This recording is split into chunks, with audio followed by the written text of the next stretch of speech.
Good morning and welcome to Our Issues Milwaukee. I'm your host, Andrea Williams. November is National Lung Cancer Awareness Month. Lung cancer is the second most common cancer in both men and women, but it is the leading cause of cancer death in the United States. The risk of developing lung cancer is highest in smokers, but many people who do not smoke will also develop lung cancer this year. My first guest is Dona Wininsky, Director of Public Policy and Communications at the American Lung Association of Wisconsin. Good morning, Dona. Good morning, Andrea. I'm glad to have you back on the show. Well, thank you. I always like being here. It's definitely something we need to talk about. First, let's talk about the American Lung Association and what it is you do. The Lung Association is the oldest voluntary agency in the state of Wisconsin. We are over 100 years old. We were founded to combat tuberculosis, which historically was a huge issue back in the 30s, 40s, 50s. It has not been totally eradicated yet, but it's been brought under control, and we've moved on to other lung health issues, such as tobacco control, air pollution, things like that, other lung diseases, asthma, COPD, anything that impacts a person's breathing ability. Yeah, so you did mention the different forms of the disease. And I mentioned that November is Lung Cancer Awareness Month, and lung cancer actually affects over 370,000 Americans each year. So with some of those lung diseases, you mentioned asthma, and that of course makes breathing difficult for millions of Americans, both young and old. Right. COPD, also known as emphysema, third leading cause of death in the U.S., but it's preventable and treatable. Yes, it is. And then you have influenza, and this, ironically, is the flu season. This is influenza season, yeah. Yes. So how important is it for people watching to get that flu shot? If you haven't gotten a flu shot yet, you really should. It's one of the simplest and most effective ways to prevent getting ill. And anyone who's ever gotten a bad case of influenza knows it can just knock you down for a minimum of a week, and in many cases a couple of weeks. It causes all kinds of upper respiratory problems, lots of fever and chills, and you can really be out for the count with a bad case of the flu. And unfortunately, for some segments of the population, such as the elderly, it can be somewhat dangerous. It can morph into pneumonia, and even in some extreme cases, it can be fatal. Yeah. What are some of the warning signs of lung disease? Probably the biggest one is cough. Anytime you have anything negative going on in your lungs, whether it's growths of tumors, for example, or even just irritation in your lungs, the body's natural response to that is to try to cough it out. Okay. So if you've got a cough you can't really explain with a cold, wheezing, chest pains, those are sometimes symptoms of asthma. If you have never been checked for asthma and you find yourself wheezing an awful lot, especially under certain circumstances, if you notice that in cold weather or when you're around pets or things that you can really pinpoint as possibly a trigger, it might be asthma. Really anything that's kind of out of the ordinary. We all cough when we have a cold or sick. But if you find a chronic cough is what you need to pay attention to, yeah. Or something you really can't explain. Chronic mucus production is also a sign that people should look for, and if you are coughing up blood, then by all means you need to see a doctor. If you're calling Those are all warning signs, and that's what this show is all about, and making sure we just remind people of the things to look for so that if there is something going on, they can find it early and definitely take care of it. Shortness of breath is another one that, especially for people with COPD, as their lung function deteriorates, they'll start noticing that they just can't do what they used to be able to do without becoming very short of breath. Wow. So the American Lung Association, you have a plethora of programs and services that help people stop smoking, as well as encourage people to never start smoking. So if you would, tell us about a couple of the cessation programs that you have. Well, our gold standard cessation program is called Freedom from Smoking. Okay. It traditionally was a group program where you would get together with other people who were trying to quit smoking. And the reason for that was the peer support that you get out of it. And it would run somewhere from 6 to 8 weeks. Your quit day actually wouldn't be until about the middle sometimes. So you would spend the first couple of sessions learning about your smoking patterns, why and when you smoke, and trying to develop some alternative behaviors to replace those. And then you have your quit day, and then you do the follow-up sessions after that. That program now also comes in an online version, so if you don't have the time or ability to go once a week to a group program, you can do it online. That is probably the main cessation program that we offer. The facilitators are all trained to lead these classes. We also have a program called NOT, which is specifically for high school students. It's gender oriented, so the girls are separate from the boys, because we find, especially with teenagers, that gender issues play a big role in why they smoke. Ah, that's interesting. And with that said, I'm sure there are people at home who have smoked, stopped, smoked again, and they've tried time and time again to quit, but at the Lung Association, you guys say if at first you don't succeed, try keep again. trying, right? Never quit trying to quit. That was another campaign that we've run recently. It's called The Quitter in You. No matter how many times you've tried to quit, every time you do, you learn something a little bit more about your smoking patterns. So we say, even if you weren't successful the first time or the second time or even the fifth time, just keep on trying. And certainly we encourage you to access the resources that are available. Our lung helpline is one of them, where you can get counseling, use a nicotine replacement therapy product that's been approved by the FDA. Use whatever you have out there for you, whatever works. Necessary, right? Exactly. But just keep trying. Now, if you could give us an example of one of the programs that you have that encourages people to never start smoking. Well, that's the key right there. If you never start, you never have to quit. And people underestimate how addictive nicotine is, especially kids and young adults. And you'll find that that's when most people will start smoking, when they're in middle school, high school, even college these days. Stress reducer, peer pressure, things like that.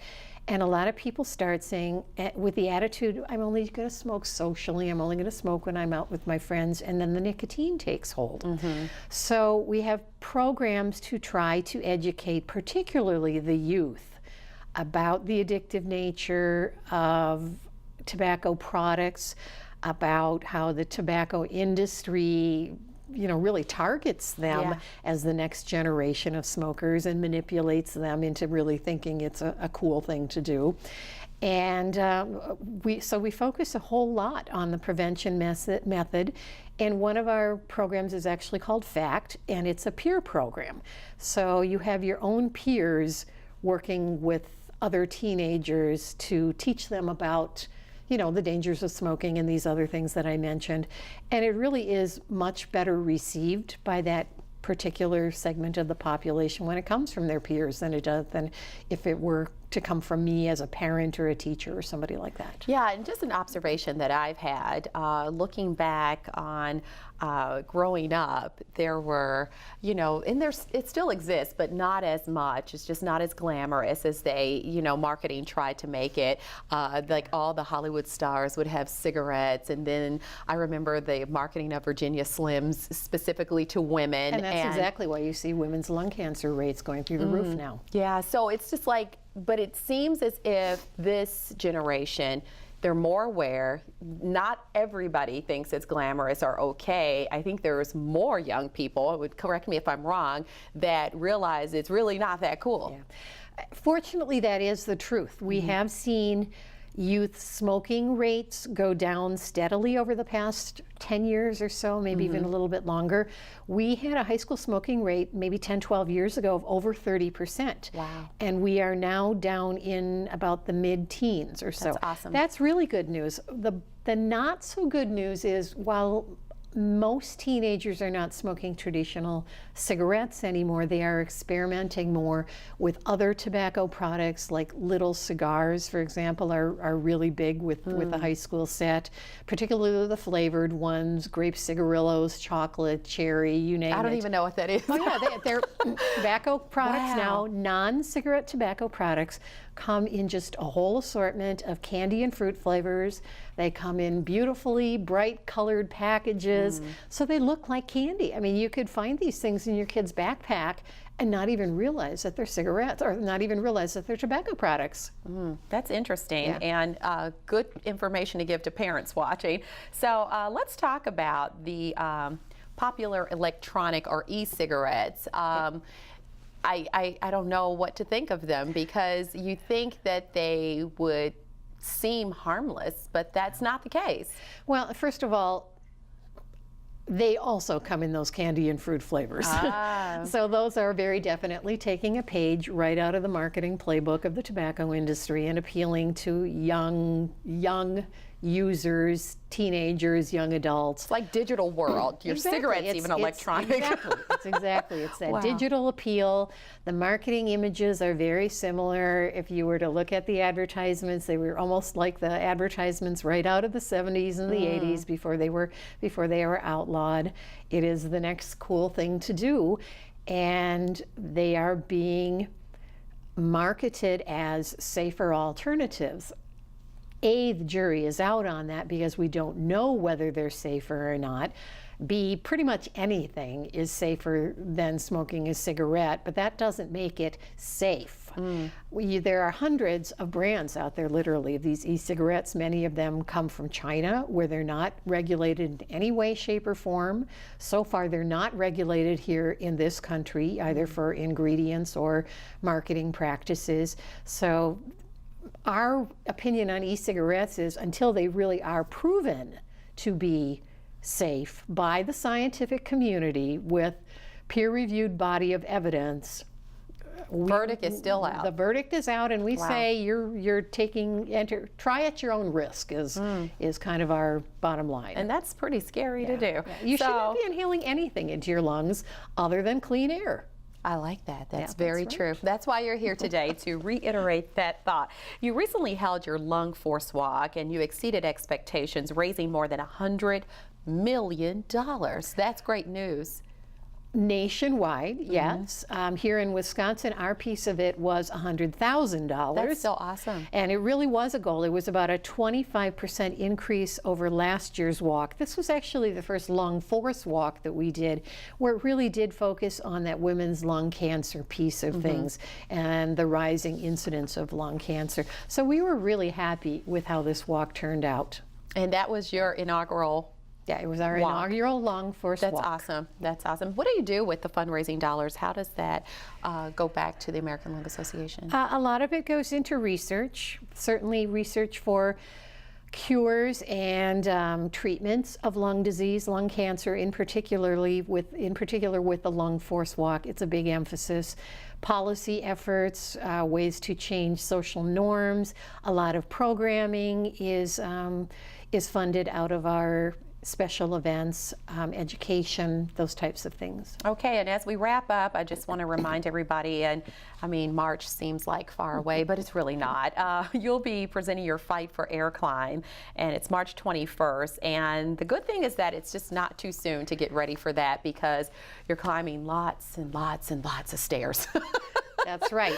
I have to brag about it. It is the most successful Fight for Air climb in the nation. We're ahead of Boston, we're ahead of Denver, everybody. That's awesome. In terms of climbers and the amount of money we raise. It's just an incredible event. Yes. It's a way that you really work out your lungs and your whole body.